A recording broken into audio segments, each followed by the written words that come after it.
There's one last diagram I'd like to share with you guys before we get into an exercise.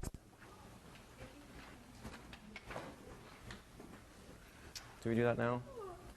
Oh, that's nice. That's okay. You're just integrating stuff. Your unconscious knows what to do. Actually, let's go to that later on. So we're going to start doing an exercise now. That's going to take us into pure language, so you understand how language can do everything you've been doing so far with shifts in attention. But I'd like you to realize this. Remember how we had attentional language? What was going on here? Where were we? Here we are. So these are all the way that we can shift people's awareness around the place, right? We can shift them around by implication, reification, moving the awareness to the awareness language. We can change the senses, external to internal, foreground, background. We can probably add a few things here. For example, so the non-awareness set questions. Remember those? Those did something significant in terms of shifting experiences around, right? There's another thing that we can play with, which is to do with syntax. You know what I mean by syntax? Syntax is the order the words come in. For example, the classic one is the dog wags his tail, the tail wags his dog. They mean two different things. The same words. By changing the order, though, you change the meaning entirely. Does that make sense? Now, this is going to be particularly important when we get into what I call mind-bending language, which is really what we're getting into now. Now, in terms of the framework where this comes from, there's a great hypnotist, NLP practitioner called John Overdurf. He's got a model called Beyond Words, and this is all based on what he's doing. I'm teaching it slightly differently, but the basic idea is all from him. So all the good stuff, yay to him. All the bad stuff, ooh, to me. Right? Just so you know. So we have all these maneuvers, and all we're really doing is shifting attention around. And you've experienced how shifting attention with different intentions inside yourself has different effect on the person that you're working with. Is that correct? Would that be fair to say? Yeah. Okay.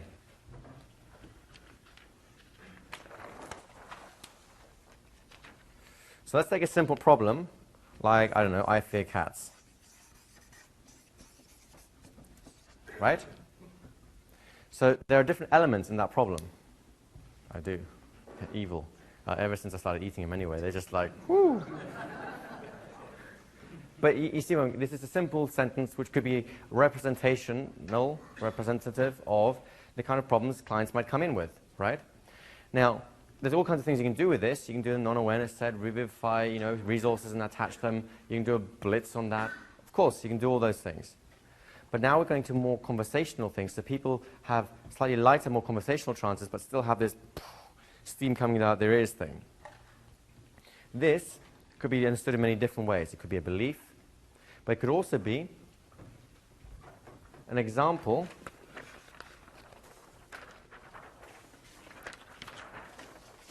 Where is it going? We're almost there. Not quite. There we go. It is also an example of this. In order to maintain this boundary, it has to have a certain order. I fear cats, they feel bad. Cats fear me. It's very different.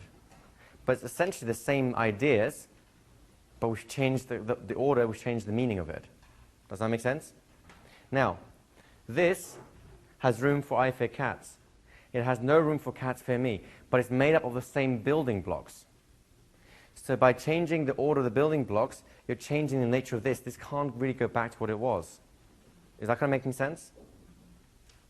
So when someone has a problem, they've attached to it with this kind of boundary, and by changing the nature of the associations of the actual idea, basically taking the attention to different parts of it, suddenly they can't have that problem anymore. So now you're doing the same attentional shifting things you did before, only you have more tools. You can use all of these. So let's play with I fear cats. There's different things you can do with it. For example, if you're going to take their awareness to where it wasn't, where's their awareness when they're fearing cats? Right? On the cats. So what aren't you thinking about whilst you are fearing cats? That if you were thinking about it, you wouldn't. Now, that sounds like a sophisticated language pattern, doesn't it? But think about where that came from. I'm actually curious, Where is their attention now? And where does it need to be, essentially? So now that's constructing the pattern for me. Where is your attention not when you're thinking about how much you fear cats, which when it would be, you wouldn't? That's right. Here it begins. This is where it starts. This is where it starts. Okay, do you see what's already doing to your brains? And you don't even fear cats, I think. You will do by the end of tonight. So what I'm doing is I'm scrambling the whole semantic code. You can only understand this in certain contexts, right? The more I complicate that context, or the more I distort that context, but still maintain enough of it that you think it should be this context, the more your mind is trying to go here, but it's being forced somewhere else. And it's that bouncing around like, I can't quite make sense of this, that allows this to be re-understood in a totally different way. It's basically what happens. You know when two people are in the same situation, one goes, this is great, it's an opportunity, the other goes, this is the worst thing that could ever happen to me, right? Same exact situation. Well this, what we're just doing now, is doing the neurological equivalent of that. I fear cats, one person, no big deal, other person, big deal. Now what you're going to do is you're going to mess with this so that one person becomes the other. They can't think of it the same way anymore. Is that kind of beginning to make sense? It won't make too much sense because this doesn't.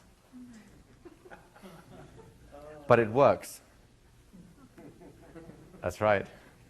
Wait till they get the master class on MBL. 10 hours for this. Yes. Is it 10 hours, is it? 10 hours.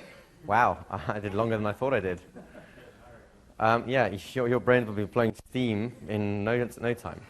So let's just play with this and that, and let's see where that takes us. You know, what cats fear you?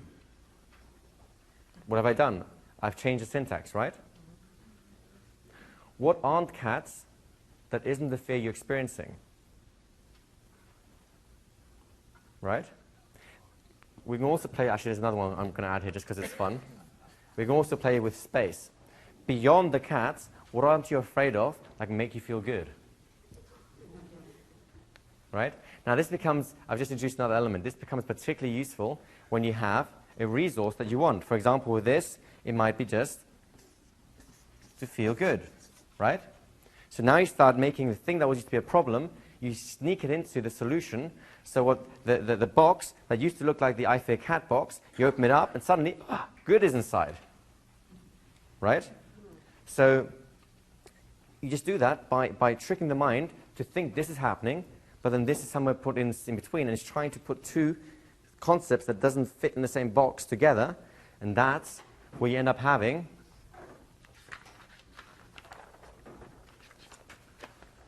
the transformation thing we keep talking about.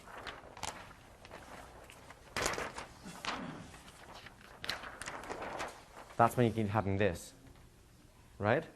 Here's an analogy.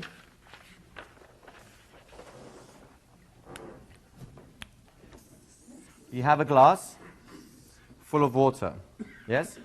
Now imagine that the water is, because water is life-giving stuff, it's full of useful, lovely, positive, happy, smiley resources.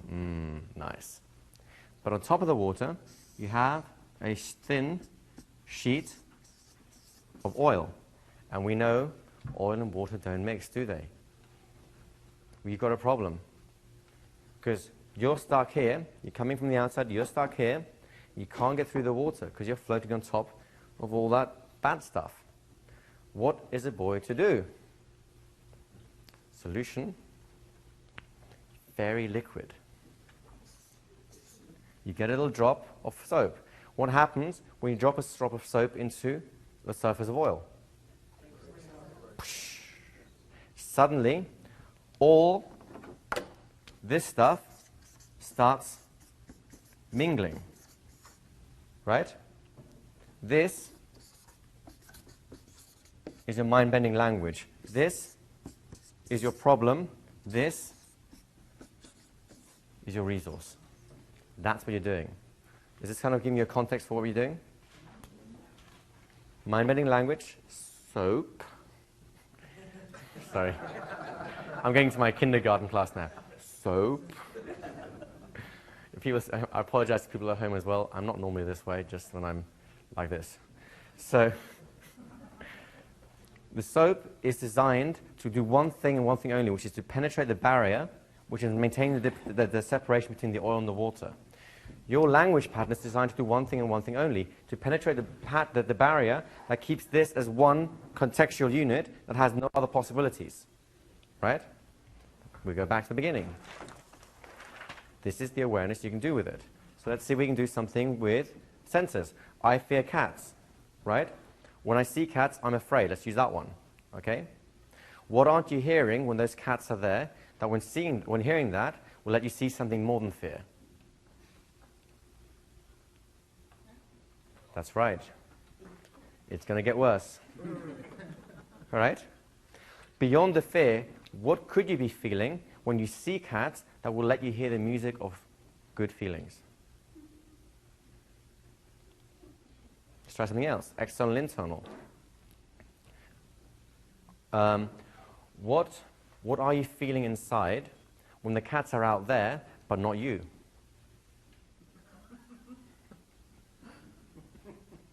You see, there's nothing magic in what I'm doing here. I'm just messing with the language in some way.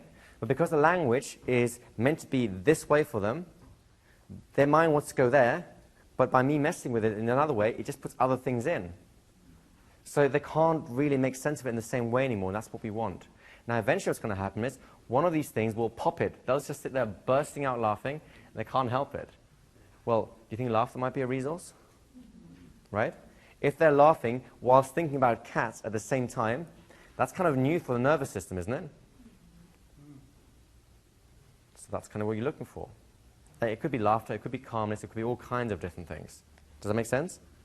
So do you want to do a little exercise with this? Go ahead.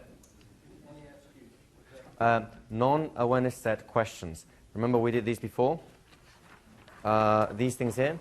Which is more this, which is that. These are all about shifting attention in a particular way, right?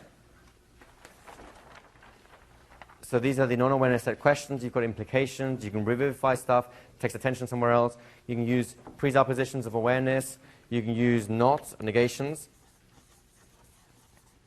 Negations are beautiful, especially double negations. Anyone who's a school teacher, forget what you taught people at school. This works great. What isn't fear?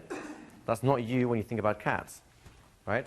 Beyond you, what aren't you afraid of that cats don't represent? Feeling good, I mean. That's right, Robert. You really get this now, don't you? Do you see where we're heading with this? Now, there's no magic in the sense that there's no correct language pattern. All that happens is you just create lots of them, and lots will fail, then one eventually will work, at which point people think, you're a genius. And you go, that's right. I spent weeks polishing that one up. I just threw the other ones out there so you knew how hard it would be. Do you see where I'm going with this? It's not rocket science. You just have to play with it.